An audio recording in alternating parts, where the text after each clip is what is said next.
exciting. Right, well, good afternoon, everyone. It's good to see you for what is our final post-cabinet press conference of 2024. And I stand here closing out the year. Sorry, Jenna, that was a Yahoo, was it, from the seats there? But look, I stand here closing out the year incredibly proud of the work of my team that has delivered in 2024. It certainly has been a mammoth year for government because we've got a mammoth amount of work needed to get New Zealand back on track. And I think New Zealanders should hopefully feel confident that our plan is starting to rebuild the economy, to reduce the cost of living, make all Kiwis safer by restoring law and order, improve the quality of education so that our kids are ready to do what they need to do into their futures, and deliver better health care for everyone. It's been a good start. With fiscal and monetary policy working together, we've seen inflation drop to 2.2%, creating the conditions for 3 OCR cuts and much needed mortgage relief. We delivered tax relief for the first time in 14 years, meaning 83% of Kiwis are keeping more of what they earn, while family boost childcare payments have already hit the bank accounts of nearly 42,000 families. Police foot patrols are up 30%, ram raids are down 60%, and overall victimisations have dropped 3% after years of rising crime. We're getting back to teaching our kids the basics brilliantly, and Kiwis who are at their most vulnerable are already starting to access 26 new cancer treatments that our $604 million investment delivered. But as you know, I'll be the first to tell you, we have a lot more to do to get our economic engine humming so it is working for everyone. And we've worked with speed, focus and determination all year long to lay the foundations for growth, brick by brick, so that we can start to hit the economic gas pedal and get the country out of the doldrums of stagnation that we've inherited. We need to grow because that's how we get more jobs, that's how we get higher incomes, and that's how we have the ability to afford the public services that Kiwis deserve and expect. It's a government of action and delivery, and each quarter we have outlined clear plans focused on the priorities that we were elected on. In fact, this year we completed 160 actions in our 4 quarterly plans alone. Technically, we've got a couple of weeks left in Q4, but today I'm providing an update on our progress, and I'm proud to say that when we close out for the year, the government will have ticked off 42 of the 43 actions in our Q4 plan. Our 4th quarter had a heavy focus on tackling issues that have been holding New Zealand back from delivering modern, reliable infrastructure, which is so critical in driving the economic growth that we desperately need. We simply need to get things built faster, and be it a new road or a bridge that better connects our communities, a development of warm, dry homes for families in need, a solar farm generating renewable energy, or a new public transport project that might end up carrying thousands of Kiwis to work every day. Fast track is how we do that, and that is why this week we are passing legislation to speed up delivery of regional and national projects of significance. We're sorting out the Resource Management Act and have passed an amendment to ease the regulatory burden hampering our world-class farmers. We've also introduced an RMA amendment to cut through the red and green tape, holding back growth in infrastructure, energy, housing and farming sectors.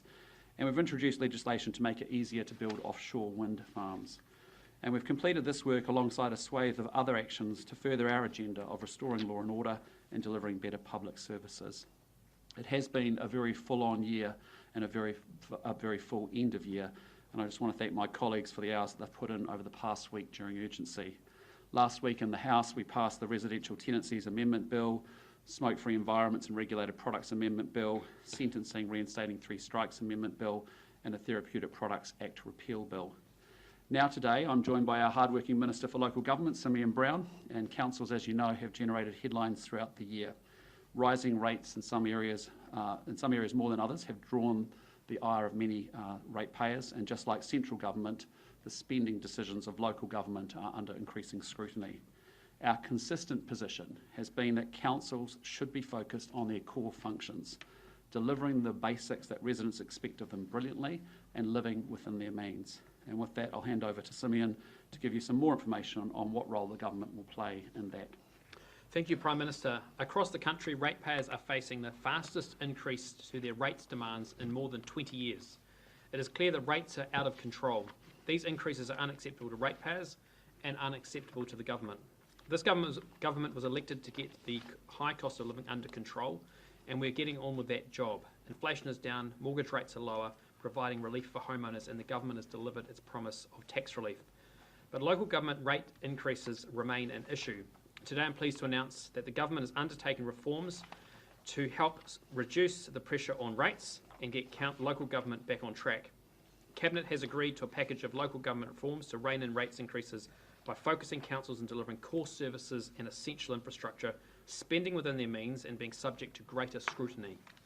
The Local Government Reform Program will remove references to the 4 well-beings from the Local Government Act, restore a purpose of fixing the key issues, focusing on that councils are focused on, fixing pipes, filling potholes, delivering core local services, benchmarking council performance.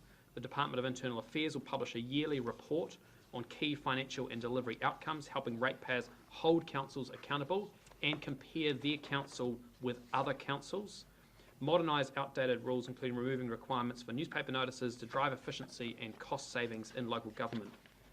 The first benchmarking report on local councils will be released in the middle of 2025 and is expected to include a number of key council performance metrics. Rates, so that ratepayers know the amount of rates levied per unit, the change in rates since the previous year, and the forecast change in rates over the next 10 years compared with other councils. Council debt, including debt per rating unit, percentage change in council debt since the previous year, and forecast change over the next 10 years.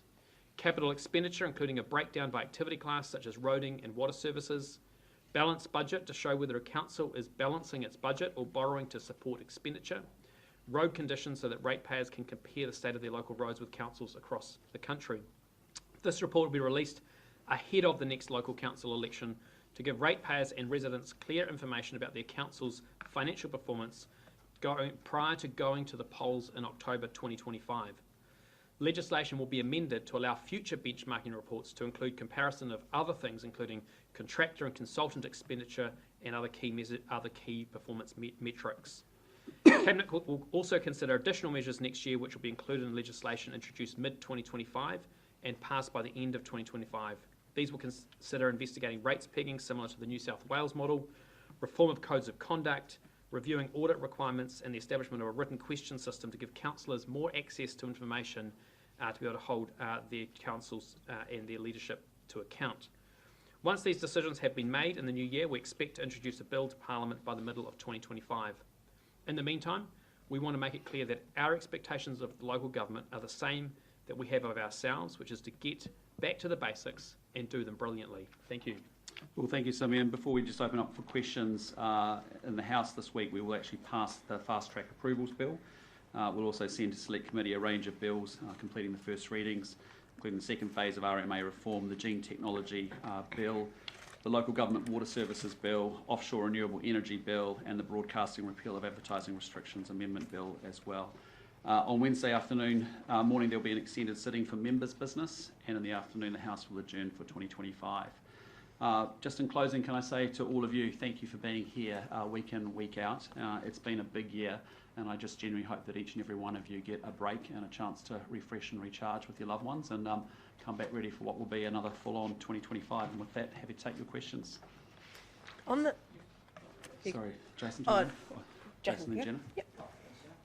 Just on you talked about investigating rate pegging. I think was what you described it as in Australia. Can you give us a bit of an explanation as to why it is that you're just investigating something like that? If you're looking to bring down rates, why didn't you just go hard and just do a sort of a rate cap?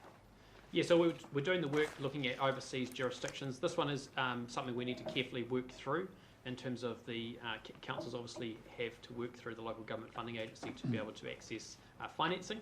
And so the measure that we do put in place has to be one that's carefully considered, and that's the work that we're doing. Ultimately, the New South Wales model is a good model in that it sets a price pathway effectively for councils that they have to keep within over a 10-year period, and puts that downward pressure on rates. So that work's being done, and that's the next step that Cabinet will be making decisions on in February. So what's Cabinet's thinking around making that decision? What sort of things will you need to see from this investigation or from the councils across the country before you take that step?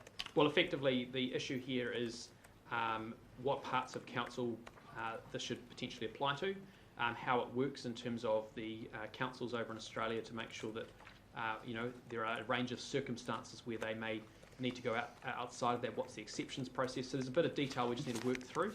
Officials are doing that at this stage. We're very clear that this is about, and effectively today's decisions around removing the 4 well-beings and putting in place the benchmarking are going to basically provide that in the interim some very clear messages to local government. How Sorry, can we go to Jenna and then I'll come back? Sorry. So if it's the same topic. Sorry, keep going. On the full wellbeing, in your PR you mentioned that they've increased rates by 2% each year. How do you quantify that? Well, if you look back over the last 20 years and look at the time when the full wellbeings have been in the legislation compared to when they haven't been, the Department of Internal Affairs has advised that the rates have increased on average 2% faster in years when that has been in the legislation rather than when it hasn't been.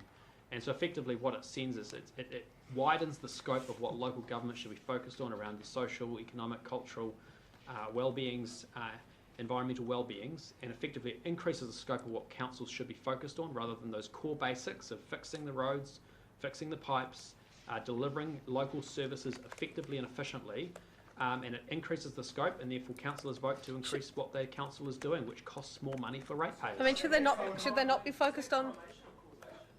Well, ultimately, if you look back over the last 20 years, that's exactly what ratepayers have seen. And if you look back when the last national government removed the full wellbeings, it was the same evidence that was presented at that time, which showed that when the full wellbeings were put in place by the Helen Clark government, in the time period following that, we saw rates increase faster than the rate, on average 2% faster than the years preceding that.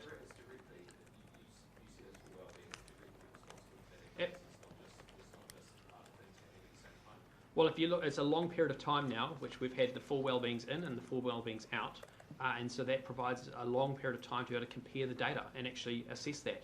And so what we're effectively saying here is we're going to remove the full wellbeings, say to councils what they should be focused on is those core local services, and actually, you know, we see so many examples up and down the country where councils, you know, the convention centres and the hotels that they look at and all of these other things that they want to spend money on. And you look at the language, they use the full wellbeings to justify the decisions that they're making, and we're saying that party is over. So do you think councils will now stop building the likes of convention centres or restoring town halls or whatever? What I think they will do, Because of removing the full wellbeing? what I think they will do by virtue of removing it is they'll actually focus on the basics that the ratepayer expects them to deliver on brilliantly. And we've seen it across a number of cities where we actually haven't, you know, they haven't delivered on the things that they should be doing. Fix the pipes, make sure the footpaths are maintained, get rid of the graffiti, do the basics really well, collect the rubbish. What you announced today, will that meaningfully lower rates across the country? Well, it sends a very clear message to councillors about what they should be focused on and what they shouldn't be focused on by changing the purpose of the Act. The purpose of the Act under the last government was widened.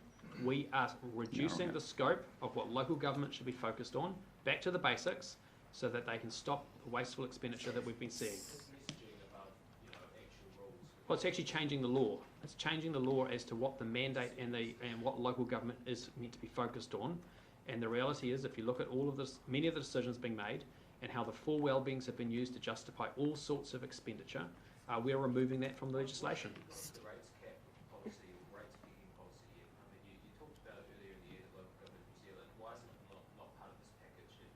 Well, as I said, there's two phases. This is the phase one. Phase two will be cabinet decisions in February, and ultimately, as I said to Jason earlier, there's some work that we just need to work through in regards to how those decisions will effectively be made, and it'll come into one piece of legislation which will include these decisions and those ones in the middle of next year. Is it more complicated, or is there sort of disagreement about how it should go? Well, it is a complex issue, but what we're very committed to is having a rates pegging system which says how we want councils to be looking at their expenditure over a long period of time and keeping downward pressure on those rates. Sorry, can I go to Joe? Just Joe at the back. On the face of it, it seems as if you're trying to create more transparency here. Is the result you're looking for councils and all councillors to basically be shown up? Like when it comes to the next election, is it going to be obvious what councils and all councillors are Well, it will drive. doing or not doing that voters can make decisions based on? Well, it will drive more transparency. A lot of this information, this will be bringing a lot of information together into one place and allowing ratepayers to be able to compare their council directly with other councils. And if you go to many other countries or other states in Australia, that's what they can do, and they can have that direct comparison, which allows them to make decisions about who they vote for at the local elections. Prime Minister, But Joe, sorry, we are right. We want to benchmark councils. We want to make it very transparent about their relative financial performance and management, as well as obviously their delivery outcomes. We'll start with publicly available information in the first half of this year with the first go. Obviously, with more legislation coming through the package that we're talking about, we'd like to expand that even further into some more delivery Prime Minister, pieces. It may well be though that there are some councils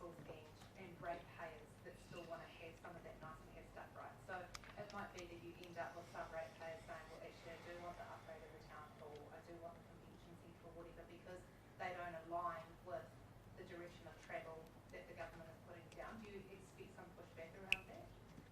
Well, I think ultimately people will make their minds, have their say at the election next year. What we're doing is we're reforming the purpose of the Act as to what councils should be focused on. But you're limiting And the secondly, parameters for them we're going to be, too, aren't you? there will be a limitation in terms of the Act. Secondly, the transparency which will be provided here will give ratepayers much clearer information around the choices that they can make. Does it Stuff- limit people's choice as well, though, with the parameters for what's allowed to be done, as we think? Well, the reform that we're making here is we're putting the Act back to what it was under the previous national government. Effectively, we're removing the full wellbeings, removing some of the changes that the last government put in place, and reducing the scope. Ultimately, at the same time, what's new here is having benchmarking reports so that voters can actually directly compare their council's performance with another council and be able to make up their mind as to whether or not their councillors or their mayor are actually performing adequately. Yeah, Stuff- but- stuff- but- but- Sorry, Joe. specifically ask, though, is it limiting ratepayers' voters' choice because you're dictating what the parameters? No, all we're doing is making it very transparent, that we've been crystal clear this year that in the same way we've seen families and small businesses rein in their budgets and focus on what's important, you've seen central government go through that process and will continue to go through that process. We expect councils to do the same. Some councils are doing a great job, some councils are doing a terrible job, frankly. And as a consequence, we want to be very clear with them about actually what is important and actually to make all those financial, no one really brings the financials together to say, well, how efficiently are they managing their finances? How well are they using their balance sheets? How well are they using their debt profiles that they've got? Then equally, what's happening with respect to service delivery is the other piece that we need to get to. And I think making that transparent and making it very clear to councils, these are the basics that we expect you to do brilliantly, then that's up to individual voters and ratepayers to make the decision as does this council reflect what I want it to do. But by making that information transparent and available, I think that's a very good thing. But we have to get our councils focused on doing the basics really well. And at the moment, there's been massive amounts of distraction with pet projects and vanity projects from time to time in different towns and cities across New Zealand, and we want them to be very, very focused on what the ratepayer expects them to do, which is get a maximum value out of the rates that they're paying. Prime It's Minister, no different, the same challenge we're going through in central government as you've observed in the last 12 months as well. 33 police officers travelled to Sorry? China. 33 police officers travelled to China for a so-called personal trip. Were you comfortable with that trip? Look, that's a matter for police. I don't have a comment to make on that, but you should raise that with them. Were they hosted by Chinese officials at any stage during Again, that I visit? haven't been briefed on the detail of it. I just asked you to reach out It was to reported police. over the weekend. Were you not briefed after the I'm aware of reporting the of that? reports. I haven't had a chance to ask specifically about what that's about, and I just say to you, it's an operational matter and a decision for the Okay. police, On and reach out to them. Given the preamble, Sorry? Did you not know about it until it was reported in the media? The first I heard about it was in the media reports. Yes. Prime Minister, have you been briefed on the investigations into Jeevan misgiving? Do you think potentially Yes, I have, and I don't have anything further to say. There's an ongoing investigation. Just on another topic, are you absolutely confident that Kiwis are getting a better deal than IREX? Yes, I am. Yes. Did the government dilly-dallying all that time mean we could have missed out on a better ferry deal? No, let's just go backwards. We need new ferries in place by 2029. We need to make a decision around procurement by the end of March this year. We've got a really good option on the table with 2 rail-compatible ferries, which is the default position. Minister Peters has up until the end of March to see whether he can improve on that offer and get a better solution in place. But then we're locking and loading and moving forward with those 2 ferries. But I understand a decision was due to be made at the end of July, so what took so long? Well, again, we're working backwards from when the ferries need to be replaced, and if we make the decision on procurement, final decision in March, we've got plenty of time and a window to make that decision. Can all 3 of the ferries run to 2029? As I understand it, what I've heard from Kiwi Rail is yes, they go out to 2029. Prime Minister, are you concerned that less than half the number of estimated families have taken up your Family Boost package? Well, I'm very proud that we've had 60,000 families actually register for Family Boost. I'm proud that we've had, I think, 42,000 that have actually had money into their bank accounts. And when I talk to parents of ECE kids who have actually got very high, ECE is very expensive in this country, they are incredibly impressed by how easy it was actually to register, to actually get the money into their bank account. And I just appreciate you guys talking more about it, because the more you talk about it, the more you bring awareness to it, and the more we seem to get families registering and getting money into their bank accounts. Those But estimates were 100,000, Prime Minister. Your estimates were that 100,000 families would receive it. 60,000 have registered, 40,000 or so have received those Correct. payments. Your estimates are quite a bit of a way off. well, there's 100,000 eligible families. They have up to 4 years to actually get their claims in and processed. What I'd say to you is I'm pretty proud that we've had 60,000 register and we've had 42,000 get the cash in their bank account. I just encourage more people to do exactly that. It's just a simple matter of going to my IR, registering, and $975 per quarter is what's at play. And I think it's been great to see people find it a very seamless and very easy process. Minister Brown, could you just run us Sorry, let's go to Mark. The one part of your Q4 action plan that you haven't hit on the Crown Minerals Amendment Bill, Yep. it's had to go back a little bit to the drawing board with some drafting errors in there. Is that a consequence of how rushed the lawmaking is around, using urgency so many times with a 5-day statutory period on this bill? No, absolutely not. What this is about is making sure we get it right. And we want to make sure, particularly the decommissioning of oil and gas fields, that we get that drafted correctly and that we get that really, on point. Sorry? Why wasn't it drafted correctly in the first instance? Oh, well, we've been working on that, but we want to make sure we take every opportunity we can. So if that means that we actually delay it into early New Year, that's fine. So we're relaxed. I'd sooner get it right than fast. If it's better to get it right than fast, Yep. why did it only have a 5-day submission period for select committee? Why did it have to go through under urgency when it was introduced? Well, Why because is there suddenly, yeah. all the leeway in the world now when a couple months ago there was none at all. Yeah, well, I'll just say to you that we're still doing it pretty quickly. All we're doing is delaying it into early New Year to make sure that we get that one piece around the decommissioning of oil and gas fields correct. There's no doubt about it. We are moving at pace because we have to move at pace. It has been rather insane to import huge amounts of Indonesian coal and not to have domestic gas and make our greenhouse gas emissions worse and not be able to and not provide energy security in a country where we have abundant natural resources. We should not have an energy security problem in New Zealand. But doing a decision like ending oil and gas and then not thinking through the second and third order consequences to actually create the risk that we've got within our energy system is unacceptable. So we need to be able to turn on the exploration of domestic gas as best we can, as fast as we possibly can.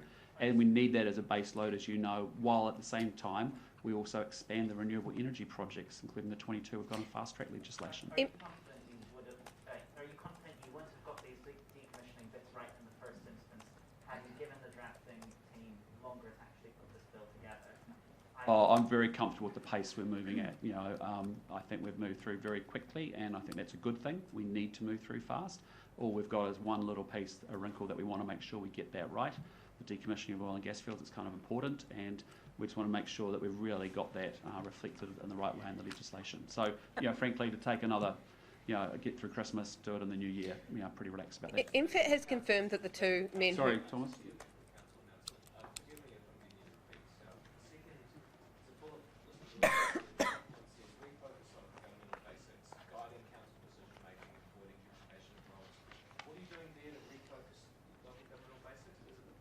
Well, that's about removing the full well-beings. I mean, ultimately what you've got is you've got councils focusing on trying to do many of the same things that central government are doing, and actually local government should be focused on their core services and central government on theirs. So there's going into the social housing versus council housing, are you going to be trying to nudge them away from that further? Well, I think if you talk to Honourable Chris Bishop, he's very focused around how we can expand community housing. And actually working to support that as a big part of the work that he's leading. But ultimately, councils across this country should be considering what are their core services that people pay their rates for, and how can they deliver those really exceptionally well without expanding their scope continually, which simply just puts up cost. Could you just answer the question? Is council housing going to be scrapped under? Do you expect councils to scrap their housing initiatives under your plan? Well, ultimately, councils make those decisions, but we've been very clear when it comes to what the full well-beings and the focus that we want councils to be focused on. It's about doing the basics, fixing the roads, is council housing a basic? fixing the pipes, and making sure they do those Is services council really housing a well. It may basic? well be for some councils, It's Jenna. a choice for those But councils, it's a choice for them. but ultimately, if a council, what we're focused on is actually expanding community housing. That's the work Chris Bishop's been doing. But I'd just be really... Sorry? So you're taking out full well-being to focus councils on the basics, but councils you've just said are going to decide what those basics are, rendering this whole process redundant? No, because ultimately, as I said at the start, if you look at the advice that councillors and mayors get from their officials, the four wellbeings is used to justify extraordinary number of projects and initiatives at the local level, which quite frankly don't fit within the definition of the Local Government Act that we are amending the Act back to. Do you think housing, social housing will fit within the local government? Well, I'd say that if your council had a choice about whether to fix roads or build more social houses, they should be focused on fixing roads. Central government and the work that Chris Bishop has underway has a very good plan around social housing, and ultimately that is the role that central government is focused on. Sorry? Well, ultimately that is work that Chris Bishop is leading. He's the Minister for Housing. He has a very good plan alongside Honourable Tama Potaka around social housing. If a council is thinking about its capital budget over the next 10 years and deciding should they be focused on building more social housing or actually fixing the roads that ratepayers pay for, I would suggest they should be focused on fixing the roads. There will be councils that have legacy assets in social housing or in council housing. That's fine. They need to be well managed. But what I'd say to you going forward is we're expecting government to deliver social housing. That's their primary responsibility.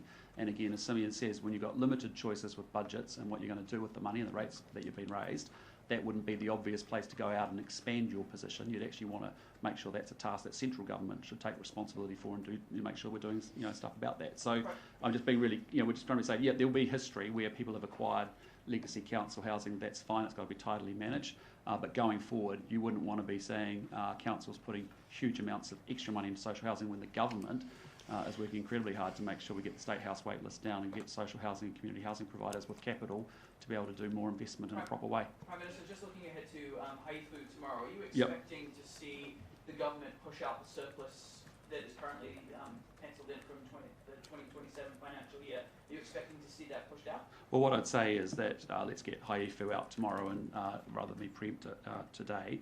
But I'd just say that there are incredibly challenging economic conditions, as you are well aware of. We are spending money carefully, and that is important, and that work will continue next year at pace and for the rest of the time that we are frankly in government. And also I'd just say to you that I think if we hadn't made the fiscal adjustments that we have made, you'd have deficits running out a lot longer than what we've seen today under the previous spending track. So look, let's get Haifu, we'll raise that tomorrow. Nicola will talk to that tomorrow. But all I just say is I think all of us in this room would acknowledge they've got pretty difficult and challenging economic circumstances, and forecasting is what forecasting is, and our job is to make sure that we are putting in place the plan. And there are some encouraging signs, that our economy is starting to turn the corner. We've got a lot more work to do, particularly in the first half next year. Is the initial budget forecast, is that under pressure now, given the 6 months economically that we've seen? Again, we'll go through the Haifu process tomorrow, and we'll have more to say about it. But I don't want to preempt any of that before we get into that. About 20 youth groups have written to you asking if you end your bootcamp plans to legislate. How will you respond to that? I'm very proud of the military-style academies.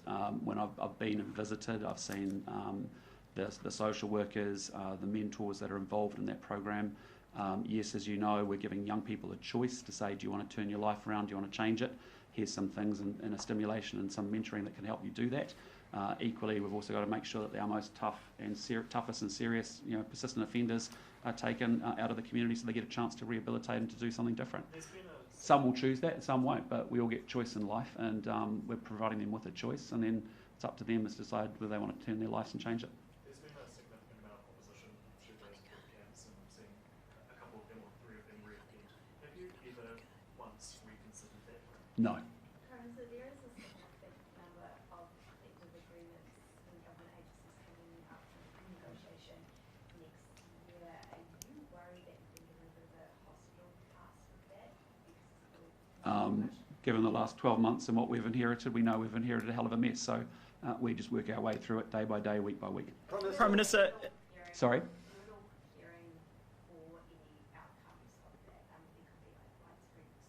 Well, look, our agencies will be working and bargaining in good faith, and they'll have clear mandates, and they'll be working their way through with their respective unions. In Bali, Prime Minister. Sorry, Tom. Are you planning to attend Waitangi next year?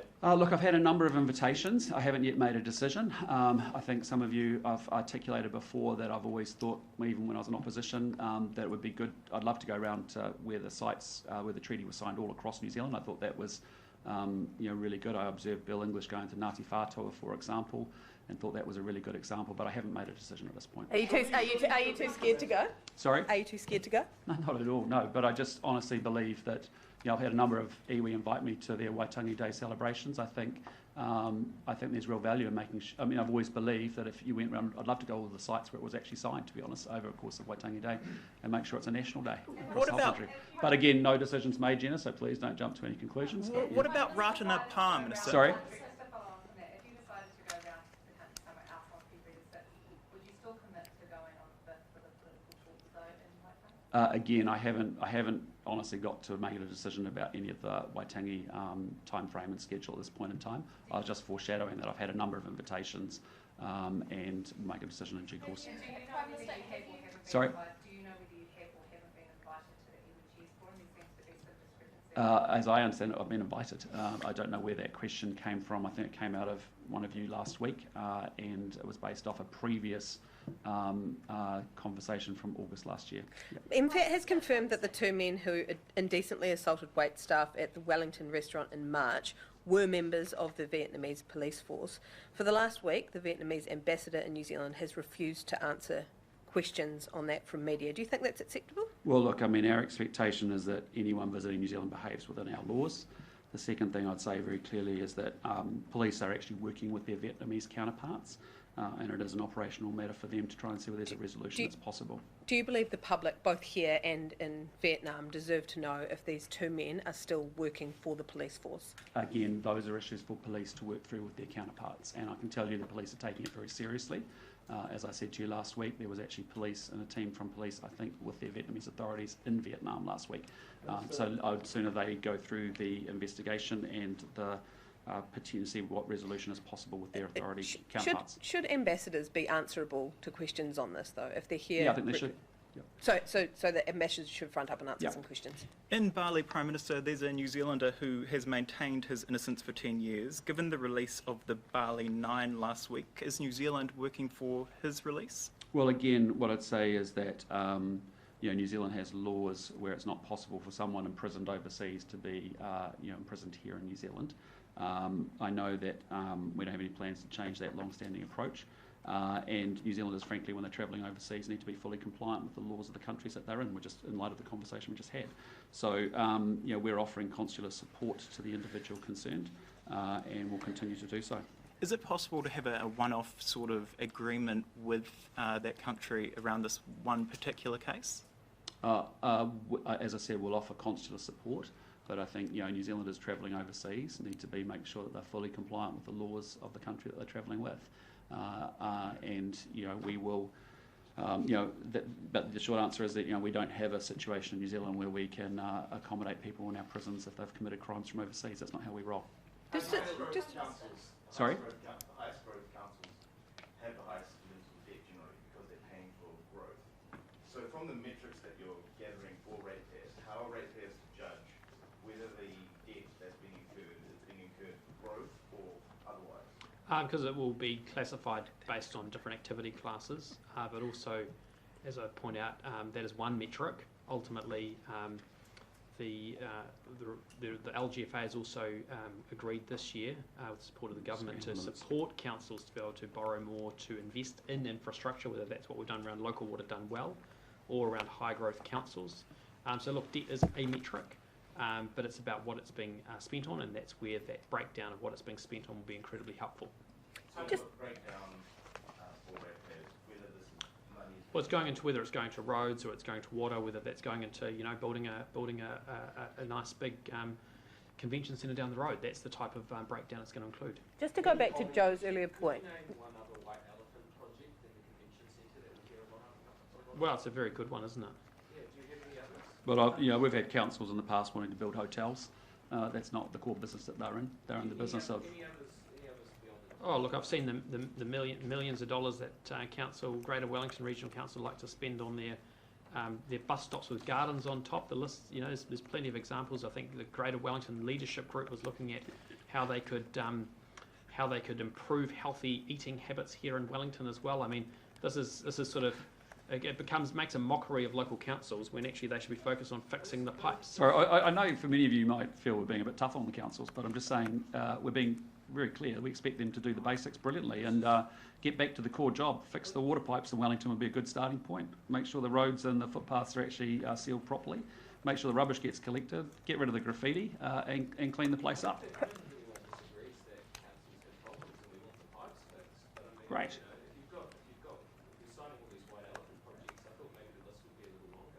Well, we just gave you a few as it is, Thomas. We can go for long if you'd like. I mean, based on the rhetoric, you said you had some pretty good polling on it. Some what? Some pretty good polling. Joe, you know we are a government that is focused on outcomes. You know, if that's the one word of the year, that's probably what it is, along with all my other corporate speak. And I just say to you that we're expecting. Yeah, no, I can if you'd like, but I think the end of year will probably drive you nuts. What's that? No, but I just say to you, but we want to make sure that councils also have a focus on outcomes, right? And I think they've lost focus, and they've lost focus in part, as Simeon has said, around the 4 well-beings. We saw that here in central government, where that was a huge loss of focus as well. And it's all lovely, but we've got to get back to the basics and choose consciously what is the must-do stuff versus the nice-to-do stuff. We'd all like to do and spend money in lots of different ways, in central government and in local government. But we are in a turnaround job, and when you're in a turnaround job, you've got to confront the brutal facts of the reality, whether you like it or not.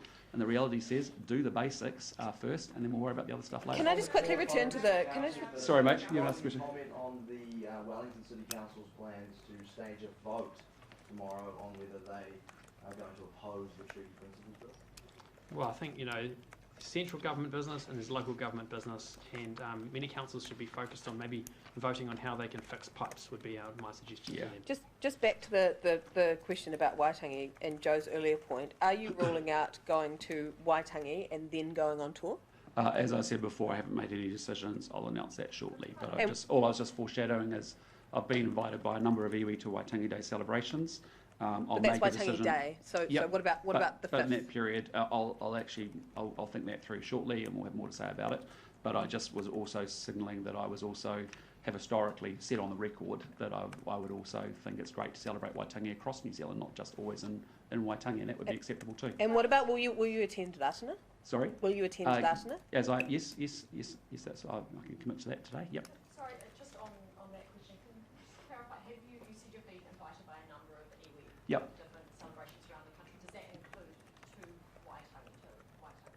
Yes, I've been invited to a number of places, including Waitangi. How many? Ratana Prime Minister, but not commit to Waitangi. Well, just Ratana's before Ratana's before Waitangi at the end of I'm January. saying So I've a week. Yeah, exactly. A week before. But I've looked at my January schedule and I know what I'm doing. As I said, we'll get to announcing what we're doing for Waitangi, but there are a number of options on the table, and we'll announce in due course. So you won't be up there the week beforehand? Claire, last question. Sorry. Oh, you don't want to? Oh, come on! It would have been good. It would have been good. I'll do it. How do you feel about being picked for Politician of the Year by Old Man? By Simeon Brown. Simeon Brown, sorry. Oh, he's very good. I mean, he's excellent. I mean, he's the hardest. I call him the James Brown of New Zealand government. I mean, he's hardworking. He's doing lots, whether it's local government, transport, the work that he's doing as shadow leader. Minister for Auckland, Minister for Local Government. I'm just proud of Simeon's efforts, but I'm also proud of all of my team's efforts. I think, my job as Prime Minister is to make sure that this is a team sport, and I've got the right people in the right positions on the right assignments with maximum clarity and support as they go through those challenges. And so, how does it feel to be teacher's pet? Well, look, I just love being the king of the roads, but we've got a lot of work to do as a government, and it's a privilege to work with the Prime Minister and get things done.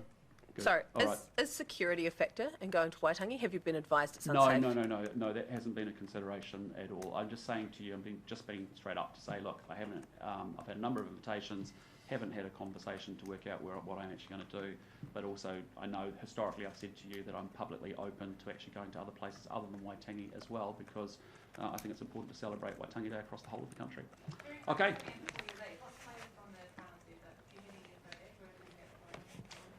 Well, I first received my first report just over the weekend. Ultimately, they're going through their process around the putting out their annual plan, and the Observer's very much fully engaged in that process. Well, it'll be released in due course. Okay, thanks, Steve.